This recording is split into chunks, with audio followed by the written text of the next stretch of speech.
அந்த தென்றல் பெண்ணும் சொன்னாளம்மா உந்தன் சேதியே.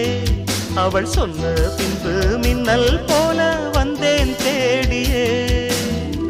என்னை நீ தொட்டவுடன் எங்கவோ பொன்னுதையா, முற்றுகை இட்டவுடன் சிற்றிடை தின்னுதையா.